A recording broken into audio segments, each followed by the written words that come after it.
प्रदीप जी ने समस्या बता दिया, इसलिए समस्या की बात मैं करूंगा नहीं। और समस्या की बात करने से समाधान होता भी नहीं है। बीमारी की चर्चा करने से बीमारी ठीक नहीं होती है, बीमारी की ठीक होती है दवाई देने से। आज ही अखबारों में खबर आई हुई है, सुप्रीम कोर्ट ने एक PIL डिसमिस कर दिया जिसमें मांग की गई थी कि भारत के माइनॉरिटी स्कूलों में राइट टू एजुकेशन एक्ट लागू किया जाए। इस देश का विभाजन किस आधार पर हुआ था? जोर से बोलिए जरा। मजहब, धर्म का सबसे बड़ा ब्लंडर। धर्म को आप मजहब समझते हैं, मजहब को धर्म समझते हैं, सबसे बड़ा ब्लंडर है। ऐसी गलती मत करिए। डिटेल समझना है धर्म और मजहब में, गूगल करिएगा। मेरी PIL चल रही है कि धर्म क्या है और मजहब क्या है। मैंने 25 उसमें अंतर बताए हैं धर्म और रिलीजन के, और मोटा मोटा अंतर बता देता हूँ। धर्म जोड़ता है, रिलीजन तोड़ता है, मजहब तोड़ता है। धर्म सबको जोड़ता है, मजहब समाज को बांटता है। इसलिए धर्म को मजहब मत समझिए। इस देश का विभाजन मजहब के आधार पे हुआ था, तो क्या मजहब के आधार पे नियम कानून होना चाहिए क्या? जोर से बोलिए जरा। ऐसे बात नहीं बनेगी। गेट नंबर 7 के सामने सुप्रीम कोर्ट है, हमारा कुरुक्षेत्र यहीं बगल में ही है। तो कम से कम इतना जोर से बोलिए कान तक आवाज तो पहुंच जाए। देश का विभाजन किस आधार पे हुआ? तो क्या मजहब के आधार पे नियम कानून होना चाहिए? क्या मजहब के आधार पे बोर्ड और ट्रिब्यूनल होना चाहिए? क्या मजहब के आधार पे स्कूल और कॉलेज होना चाहिए?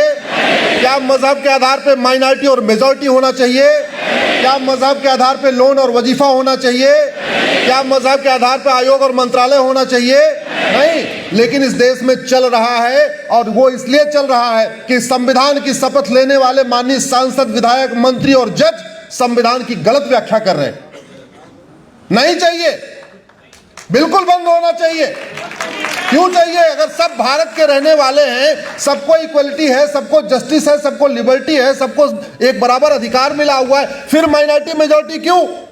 अरे माइनॉरिटी कमीशन की जरूरत पाकिस्तान में है क्योंकि वहां सारे एक समान नहीं है। माइनॉरिटी अफेयर मिनिस्ट्री की जरूरत बांग्लादेश में है क्योंकि वहां सारे एक समान नहीं है। जब यहां सारे एक समान है, फिर मजहब के आधार पर आयोग, मंत्रालय, बोर्ड, ट्रिब्यूनल, लोन, वजीफा, ये सब क्यों चल रहा है? समस्या को ठीक करना चाहते हैं तो समाधान की चर्चा शुरू करिए। समस्या की चर्चा करने समस्या ठीक नहीं होगी। भारत में 9 राज्यों की डेमोग्राफी बदल चुकी है। मेरी PIL चल रही है। 800 जिलों में से 200 जिलों की डेमोग्राफी बदल चुकी है। 6000 तहसीलों में से 1500 तहसीलों की डेमोग्राफी बदल चुकी है। बॉर्डर पे 300 तहसीलें हैं, 300 की डेमोग्राफी बदल चुकी है। अब ये जानकारी हमें हो गई है, आपको भी हो गई है। आप मुझे बताओ, आप में से किसके 5 से ज्यादा बच्चे? जरा हाथ खड़ा करो। और चलिए मैं आपको ही दिल्ली के सीलमपुर में 10 से 20 बच्चे परिवार दिखाता हूं। चलो हम आपको ओखला में 10 से 20 वाला दिखाता हूं। चलिए मैं आपको सकूर बस्ती में 10 से 20 वाला दिखाता हूं। चलिए आप मजनू का टीला के आसपास में आपको 10 से 20 दिखाता हूं। मैं कम से कम 1000 परिवार 10 से 20 वाला आपको दिल्ली में दिखा सकता हूं, जो देश की राजधानी है। तो यूपी, बिहार, बंगाल, बाकी जगह क्या हो रहा है उसको तो क्या कर सकते। अब सवाल ये है कि या तो आप लोग 10 से 20 करो या बाकी लोग हम दो हमारे दो करें। तो होना क्या चाहिए? जोर से बोलिए जरा। सब हम दो हमारे दो करें। भाई जमीन हमारे पास 2% है, पानी हमारे पास दुनिया का 4% है, जनसंख्या 20% हो चुकी है, तो फिर ज्यादा बच्चे क्यों करना? शुद्ध दूध नहीं मिल रहा, शुद्ध घी नहीं मिल रहा, शुद्ध फल नहीं मिल रहा, शुद्ध सब्जी नहीं मिल, कुछ भी शुद्ध नहीं मिल रहा है, तो फिर क्यों होना? तो इसका समाधान क्या करें? साल में 5 लाख बहन बेटियां गायब हो रही हैं। 5 लाख में से 1.5 लाख तो वापस मिल जाती हैं, 3.5 लाख पता ही नहीं चल रहा है।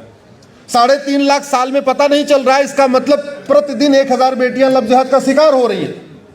अब सवाल यह है, इतना लफ्ज़ चीन में क्यों नहीं है, जापान में क्यों नहीं है, सिंगापुर में क्यों नहीं है, भारत में क्यों है? भारत में ये SIR को लेकर मैंने PIL फाइल किया तो मैंने आंकड़े दिए थे कि 5 करोड़ फर्जी वोटर है। अब समझ में आ रहा हो तो करीब 8 करोड़ के आसपास निकलेंगे, क्योंकि हमने बिहार में सोचा था 20 लाख फर्जी वोटर है, वहां 65 लाख निकले। यूपी के बारे में हमने सोचा था करीब 40 लाख के आसपास निकलेंगे फर्जी वोटर, यूपी में 1 करोड़ से ज्यादा निकलने वाले हैं, बंगाल में भी 1 करोड़ से ज्यादा निकलने वाले हैं, असम में भी 1 करोड़ से ज्यादा निकलने वाले हैं। तो हम किस खतरे में हैं इसको समझिए। दुनिया में सबसे ज्यादा फर्जी वोटर भारत में, दुनिया में सबसे ज्यादा घुसपैठिए भारत में, दुनिया में सबसे ज्यादा लव जिहाद भारत में, दुनिया में सबसे ज्यादा लैंड जिहाद भारत में, दुनिया में सबसे ज्यादा घुसपैठिए भारत में, दुनिया में सबसे ज्यादा जनसंख्या विस्फोट भारत में। 90,000 बच्चे रोज पैदा हो रहे हैं। चीन जिसका क्षेत्रफल हमसे 3 गुना ज्यादा है, वहां 45,000 बच्चे रोज पैदा हो रहे हैं। हमारा क्षेत्रफल चीन का 1/3 है, हमारे यहाँ 90,000 बच्चे पैदा हो रहे हैं। हम विकास की तरफ जा रहे हैं या विनाश की तरफ? जोर से बोलिए जरा। समाधान करना पड़ेगा। तो समाधान एक हो सकता है, समाधान हो सकता है कि पहली बात तो हम हिंदू और मुस्लिम की बजाय इसको हिंदू और कन्वर्टेड हिंदू बोलना शुरू करें।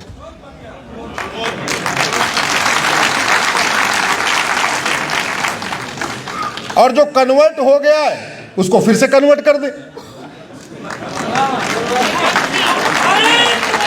जो एक बार कन्वर्ट हुआ वो दोबारा कन्वर्ट नहीं हो सकता है क्या? जो तलवार के दम पे कन्वर्ट हो गया वो शासन के डर से कन्वर्ट नहीं हो सकता है क्या? जो जजिया के डर से कन्वर्ट हो गया वो दोबारा टैक्स के डर से कन्वर्ट नहीं हो सकता है क्या? हमारे देश में हम करते क्या है जरा समझिए। हम गुरु तेग बहादुर जी का 350वां बलिदान दिवस मना रहे हैं ना। अब क्या क्या कर रहे हैं इसको देखिए। डाक टिकट जारी हुआ, लंगर चल रहा है, शबद कीर्तन हो रहा है, प्रभात फेरी निकाली जा रही है। बिल्कुल होना चाहिए, सब होना चाहिए। फल बांटा जा रहा है, रक्तदान शिविर लग जा रहा है, सब कुछ हो रहा है। गुरु तेग बहादुर जी के इस 350वें बलिदान दिवस पे जितने कार्यक्रम हो रहे हैं, इसमें से कौन सा ऐसा कार्यक्रम है जो गुरु तेग बहादुर जी की अंतिम इच्छा थी? गुरु तेग बहादुर जी ने इसलिए बलिदान दिया था कि उनका डाक टिकट जारी हो जाएगा। गुरु तेग बहादुर जी ने इसलिए बलिदान दिया था कि उनके नाम पे सिक्का जारी होगा। गुरु तेग बहादुर जी ने इसलिए बलिदान दिया कि उनके नाम पे रक्तदान शिविर चलेगा। अरे सब होना चाहिए, लेकिन भैया किसी महापुरुष को सम्मान देने का सबसे बढ़िया तरीका होता है कि उसकी अंतिम इच्छा को पूर्ण करना, उसके मिशन को आगे बढ़ाना। हमारे देश में महापुरुषों को माला पहनाएंगे, उस दिन गजेटेड हॉलीडे हो जाएगी, छुट्टी भी मनाएंगे, सेमिनार भी करेंगे, कॉन्फ्रेंस भी करेंगे, माल्यार्पण भी होगा, रक्तदान शिविर भी, सब कुछ होगा। लेकिन उस महापुरुष की अंतिम इच्छा क्या थी, वो पूर्ण कैसे होगी, इस पे चर्चा नहीं होगी। गुरु तेग बहादुर जी का बलिदान 2 चीजों के लिए हुआ था। नंबर 1, वो धर्मांतरण रोक रहे थे। नंबर 2, वो घर वापसी करा रहे थे। आप मुझे बताओ, पूरे देश में, हो सकता है मेरी जानकारी कमी हो, पूरे देश में पिछले 15 दिन से गुरु तेग बहादुर जी के सम्मान में कार्यक्रम हो रहे हैं। किसी एक स्थान पे बताइए जहां यह कार्यक्रम हुआ हो कि गुरु तेग बहादुर जी के धर्मांतरण वाले अभिमान को हमें रोकना है और घर वापसी कराना है कायदे से। तो भारत के सभी गुरुद्वारे घर वापसी के केंद्र बनने चाहिए। भारत के सभी मंदिर घर वापसी के केंद्र बनने चाहिए। सारे जैन मंदिर, सारे बौद्ध स्तूप, सारे हमारे हिंदुओं के मंदिर, हमारे राम मंदिर, कृष्ण मंदिर, हनुमान मंदिर, दुर्गा मंदिर, काली मंदिर, जो भी मंदिर है, अगर इस देश को सुरक्षित करना है तो हमें अपने इन सारे धार्मिक स्थानों को घर वापसी केंद्र बनाना पड़ेगा। हमने बनाया क्या? जोर से बोलिए जरा। नहीं तो हो क्या रहा है? बहुत धन्यवाद देता हूं आपको, धन्यवाद देता हूं। अच्छा, कितना एक अगर व्यक्ति, ज्यादा नहीं, एक व्यक्ति को घर वापसी का टारगेट ले ले। इस देश में इतने बिजनेसमैन हैं, करोड़ों का उनका साम्राज्य चल रहा है। अगर वो ये तय कर लें कि हमारे यहां जो एम्प्लॉय है उसको हम घर वापसी कराएंगे, बहुत आसानी से हो जाएगा। क्यों? क्योंकि घर वापसी से बहुत सारी समस्याओं का समाधान हो जाएगा। कोई पिता नहीं चाहता कि उसकी बेटी के साथ 3 तलाक हो, हलाला हो, मुता हो, मिस्यार हो, तहर्रुस हो। कोई भाई नहीं चाहता उसकी बहन को तलाके हसन हो, तलाके हसन हो, तलाके बाइन हो, तलाके किनाया हो। कोई भाई नहीं चाहता उसकी बहन के साथ एक सौतन आके खड़ी हो जाए। कोई पिता नहीं चाहता उसकी बेटी बच्चा पैदा करने की मशीन बन जाए। कोई चाहता है क्या? नहीं चाहता। लेकिन हो रहा है तो समाधान तो हमें करना पड़ेगा। भाई आज अगर हमारे परिवार का कोई एक व्यक्ति गायब हो जाए तो हम क्या करते हैं? उसको ढूंढते हैं कि नहीं ढूंढते? जरा जोर से बोलिए जरा। पुलिस को शिकायत करते हैं कि नहीं करते? पुलिस ढूंढने में मदद करती है कि नहीं करती? बस यही काम करना है। समाज घर वापसी शुरू करे और शासन उनको ढूंढ ढूंढ के मिलवाने की कोशिश करे। हो सकता है नहीं हो सकता? और फायदे कितने? घर वापसी से आतंकवाद खत्म होगा, घर वापसी से जिहाद खत्म होगा, घर वापसी से पत्थरबाजी खत्म होगी, घर वापसी के बाद अलगाववाद खत्म होगा, घर वापसी के बाद खान पान की वस्तुएं शुद्ध मिलेगी, घर वापसी के बाद रोटी में कोई थूकेगा नहीं, घर वापसी के बाद फल के ऊपर कोई पेशाब नहीं करेगा, घर वापसी के बाद ढाबे पे कोई आपके दाल में लैट्रिन नहीं करेगा, घर वापसी के बाद आपको शुद्ध खाना, शुद्ध दूध, शुद्ध फल, शुद्ध सब्जी मिलने वाली है।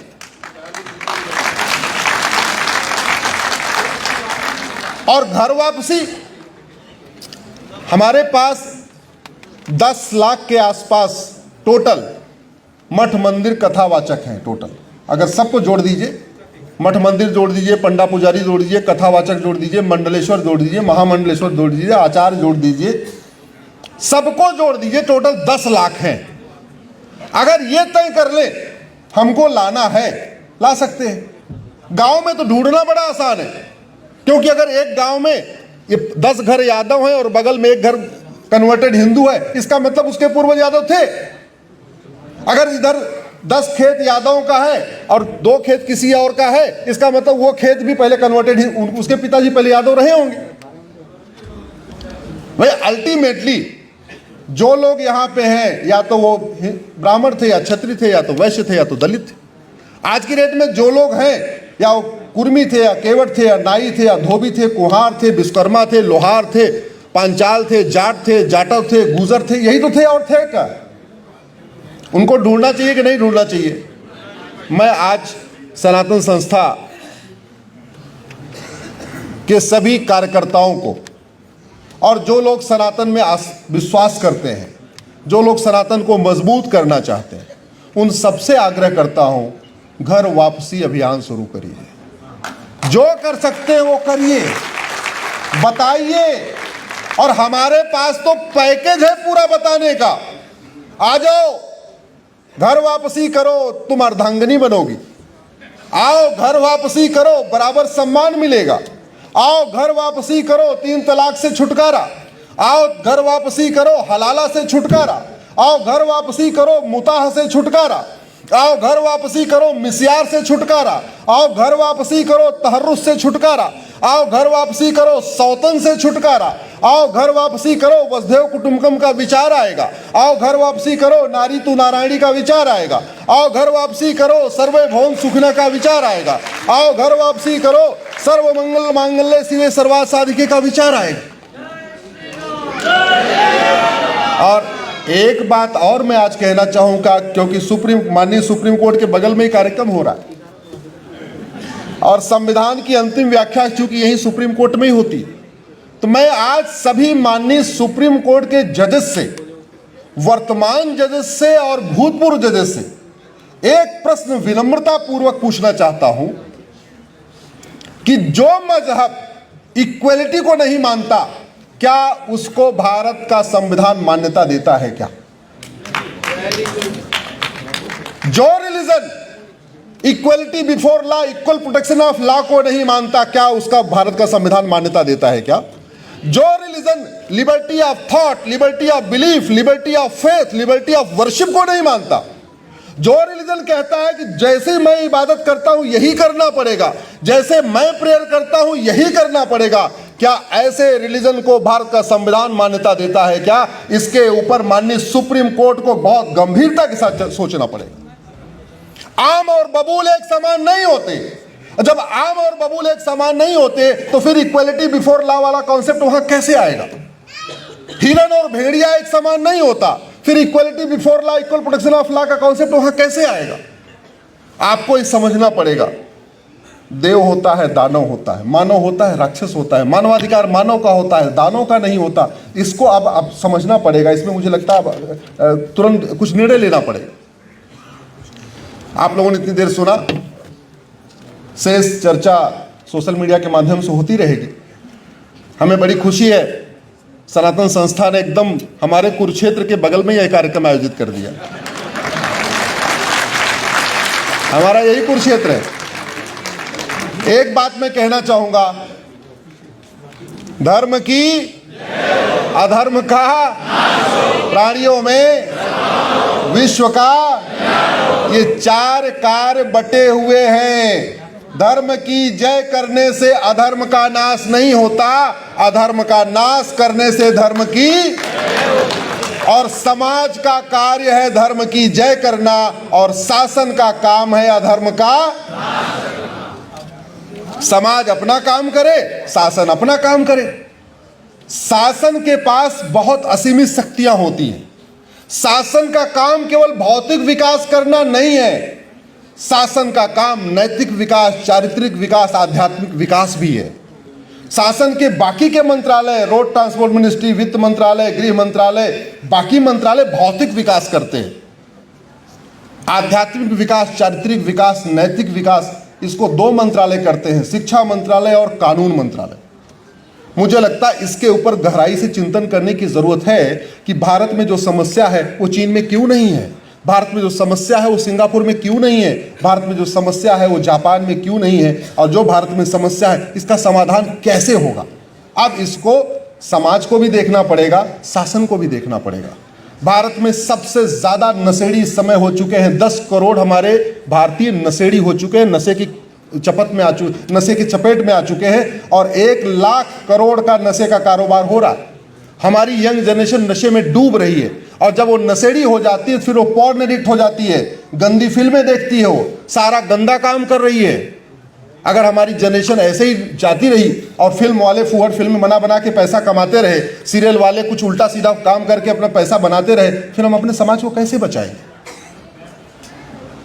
लफ्ज़ जिहाद चल रहा है, लैंड जिहाद चल रहा है, धर्मांतरण जिहाद चल रहा है, घुसपैठ जिहाद चल रहा है, जनसंख्या जिहाद चल रहा है, इसके लिए ड्रग्स जिहाद चल रहा है। इसके लिए शासन को भी कठोर कानून बनाना पड़ेगा। सिंगापुर में 900 ग्राम गांजा मिला था, उठा के फांसी दे दिया। यहां 9-9 कुंटल गांजा मिल रहा है, फिर भी जमानत हो रही है। इसका मतलब कानून बदलना पड़ेगा। सिंगापुर में एक भ्रष्टाचारी मंत्री को इस साल फांसी हुई। चीन के कृषि मंत्री को इस साल फांसी हुई 2025 में। चीन के कानून मंत्री को 2024 में फांसी हुई। ऐसा कानून हमारे पास क्यों नहीं होना चाहिए। सिंगापुर में अवैध घुसपैठ करने पे 10 से 20 साल सजा होती है। घुसपैठियों की मददगारों को 10 से 20 साल सजा होती है। हमारे देश में ओटजीवी, नोटजीवी सांसद और विधायक घुसपैठियों का आधार बनवा रहे, राशन कार्ड बनवा रहे, ड्राइविंग लाइसेंस बनवा रहे, बर्थ सर्टिफिकेट बनवा रहे। क्यों? क्योंकि कानून का खौफ नहीं है। अल्टीमेटली कानून बदलना पड़ेगा। बिना कानून बदले कुछ नहीं हो सकता। और मैं गारंटी के साथ कहता हूं, मैं जिस कानून की बात कर रहा हूं, अगर कानून बना दिया जाए, 90% घुसपैठी अगर भारत छोड़ के ना भाग जाए, मैं जिंदगी भर कभी सार्वजनिक रूप से अपना मुंह नहीं दिखाऊंगा। मैं जिस कानून की बात कर रहा हूं, अगर वो कानून बना दिया जाए, 90% धर्मांतरण अगर साल भर में रुक न जाए, मैं पूरे जीवन न सुप्रीम कोर्ट जाऊंगा न सार्वजनिक रूप से मुंह दिखाऊंगा। मैं जिस कानून की बात कर रहा हूं, 90% लफ्ज़ जिहाद अगर तत्काल 1 साल के अंदर ना बंद हो जाए, मैं सार्वजनिक रूप से मुंह नहीं दिखाऊंगा। कानून में बहुत ताकत होती है। जो भगवान से नहीं डरते वो भी कानून से डरते हैं, याद रखिएगा। मंदिर में जो जेब कतरे हैं वो भगवान से नहीं डरते, लेकिन कानून से डरते हैं। वो सीसीटीवी से डरते हैं, वो कानून से डरते हैं। याद रखिएगा, दानों का इलाज खतरनाक कानून बना के ही हो सकता है। सठे साठ्यम समाचरित, भय बिन होए न प्रीत, लोहा लोहे को काटता है। सठे, ये सिद्धांत हमारा है, हम भूल चुके हैं, उसको बदलना पड़ेगा। अंत में मैं अपनी बात एक नारा लगवाऊंगा, आप लोगों से आग्रह है, पीछे पीछे एक बार सब लोग खड़े हो जाइए जरा।